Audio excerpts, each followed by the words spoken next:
Տիկին Վարդապետյան, ես կոնկրետ զեկույցից ունեմ հարցեր, երկու հարց, երկուսը միմյանցից մի փոքր տարբեր։ Առաջինը վերաբերվում է ապօրինի շրջանառության, թմրամիջոցների ապօրինի շրջանառության հանցագործություններին, որոնց թիվը աճել է 2024 թվականի համեմատ, բայց նաև բացահայտումների թիվն է աճել 2024-ի համեմատ 26.3%։ Այստեղ ցանկանում եմ տեղեկանալ արդյոք այդ հանցագործությունների մեջ ներգրաված անձանցից որքան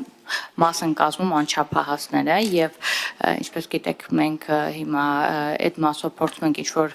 գործընկերս ներկայացրել է նախագիծ, որպեսզի կարողանանք հնարավորինս ծերծ պահել նաեւ անչափահասների նման հանցագործությունների մեջ ներգրավելուց արդյոք խափանման միջոցի կամ պատժի խստացում այսպես ասած կարող է կանխարգելել անչափահասների ներգրավումը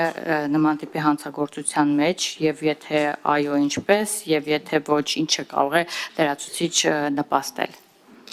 Խնդրեմ տիկին դատախազ։ Շնորհակալություն, որ հաղորդումը մանրամասն եք նայել։ Այո, 24-րդ էջում մենք երկու աղյուսակ ենք առանձնացրել ըստ վարչական շրջանների առանձնացրել ենք Երևանում եւ մարզերում շրջանառության ծավալները եւ այստեղ բացասական աճ ունենք, որը իհարկե մտահոգիչ է եւ հաջորդ էջում ներկայացված են թե ինչ ծավալի թմրամիջոցներ սինթետիկ եւ բնական ծագման դուրս են բերվել ու համադրություն կա նաեւ նախորդ տարվա հետ։ Մեր մոտեցումը այնպիսին է, որ այստեղ ավելի ճիշտ է կանխարգելել, քան հետո փորձել պատժել, որովհետեւ հիմա կանդրադառնամ պատժի խստության վերաբերյալ ձեր հարցադրմանը, ցավոք սրտի այս այն դեպքը չի, որ պատժի խստությունը օգնելու է։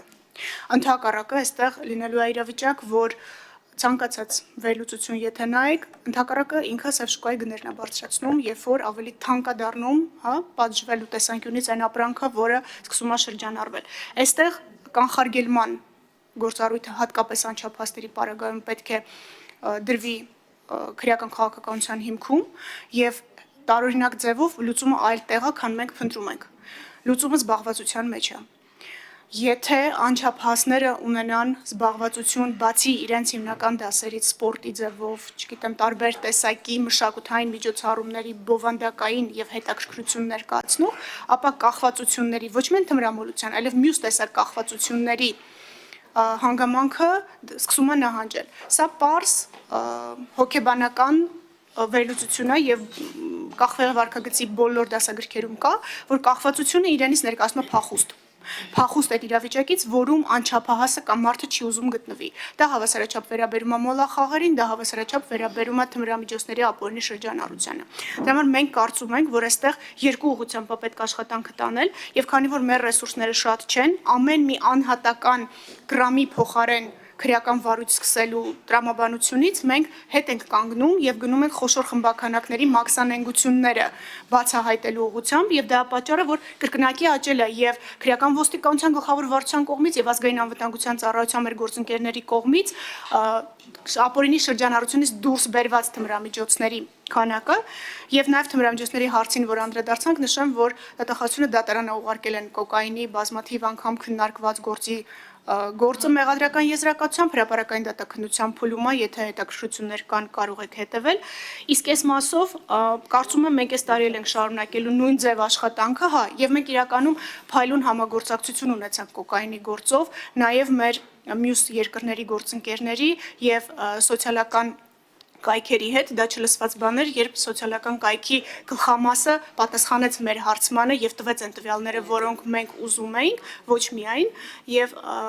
հաշվի առնելով նաեւ վտանգավորությունը եւ տարածվածությունը աշխարհագրության, մենք կարողացանք ստանալ իրավական օգնության պահանջները եւ ավելի վստահ գնալ դատարան, անձի նկատմամբ հերակա վարույթ է իրականացում, գիտեք, անձը Հայաստանում չի, բայց չշեղվելով ուղղակի ասեմ, որ շարունակելու է մնալ հիմնական ուղղությունը մաքսանենգության դեմ պայքարը եւ դուրս բերումը խոշոր խմբականակների ու դրանով պայմանավորված չեմ բացառում, որ այն մյուս բոլոր չափերի հետ կապված կոնկրետ դեպքերի քանակը կարող ավելանա, որովհետեւ անսպառ չի ոստիկանության ներուժը, բնականաբար այստեղ մի փոքր կարող ենք դժվարություններ ունենալ։ Բայց նախագծի տեսանկյունից ես կխնդրեմ, որ ավելի շատ չգնաք պատժի խստությանը, գնաք դաստիարակչական բնույթի միջոցների, գնաք ռեաբիլիտացիայի, ռեսոցիալիզացիայի հատկապես մինչև 21 տարեկան անձանց մասով։ Շնորհակալություն արձագանք ունեք Տիկին Ղազան։ Խնդրեմ։ Նաև երկրորդ հարցն ունեմ, շնորհակալ եմ շատ մանրամասն պատասխանի համար, Տիկին Վարդապետյան։ Հաջորդ հարցս էլի զեկույցից է, արդարացված դատավճիռները կազմել են դատավճիռների 2.7%-ը եւ ավելի բարձր են նախորդ տարվա համեմատ։ Ամենաուշագրավային էր, որ այդ դատավճիռների թվի 0.1%-ը հիմնականում պայմանավորված է քրեական օրենսգրքի 344-րդ հոդվածի հատկանիշներով, այն է տրանսպորտային միջոց վարելու իրավունքից զրկված կամ այլ իրավունքը կասեցված, մի խոսքով տրանսպորտային միջոցի իրավունքից զրկված եւ իրավունքը կասեցված անձանց, որոնց 67 դեպքերից հենց 67-ն էլ արդարացվել է։ Այստեղ կցանկանայի հասկանալ, արդյոք օրենսդրական դրույթների վերանայման մենք խնդիր ունենք, թե ոչ։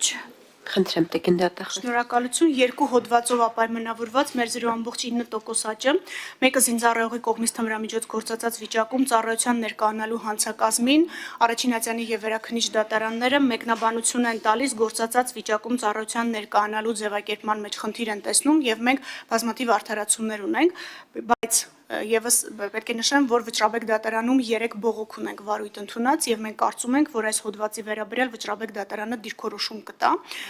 վարույթ ընդունած լինելու պայմաններում եւ ինչու ենք շարունակում գործերն ուղարկել դատարան, չնայած այս արդարացման ակնհայտ պրակտիկային, որպեսզի սա ազդակ լինի, որ թմրամիջոց գործածած վիճակում զորամաս ներկանալը մեզ համար այս պահի դրությամբ երկու դատարանի դիրքորոշմամբ չի դադարում լինել հանցագործություն։ Սա երկար քննարկվեց, եթե կհիշեք քրեական օրենսգիրքն ընդունելիս, արդյոք կարելի է այս հոդվածը թողել, պետք չէ, դատարանները այդ բոլոր մտահոգությունները դրեցին դատական ակտերի հիմքում ու սկսեցին համատարած արդարացումներ տալ։ Այստեղ դեռևս օրենսդրական փոփոխության կարիք չեմ տեսնում, որովհետև կարծում եմ Վճռաբեկը ուղենիշեր կտա եւ մենք կկարողանանք նորմը կիրառել, բայց այդ 344-ի տեսանկյունից ունենք եւ կարծում եմ այստեղ արդարադատության նախարարության հետ աշխատանքի անհրաժեշտություն կա, որովհետև ինչա տեղի ունենում։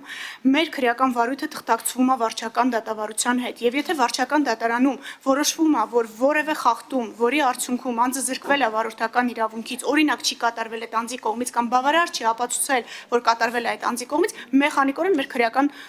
գործը փլվում է, արդարացվում է, որովհետև հիմքը, որի հիման վրա վարույթը նախաձեռնվել է, վարչական դատարանով դադարում է այլևս գոյություն ունենալ։ Այս առումով մենք այս պահին ձեռնպահ ենք մնում նմանատիպ գործերը դատարան ուղարկելուց, մինչև վերջնական վարչական դատարանի դիրքորոշումները չունենանք, սա մեզ համար արդեն պարզ է, բայց վտանգ ենք այստեղ տեսնում կարգապահության տեսանկյունից վարորդների, կարծում ենք այստեղ օրենսդրական առումով անելիք կա։ Պատրաստ ենք աջակցել, եթե արդարադատության նախարարությունը նախաձեռնել է կամ կնախաձեռնի։ Հավանիչ տեսանյութը եւ բաժանորդագրվիչ նորությունները բաց չթողնելու համար։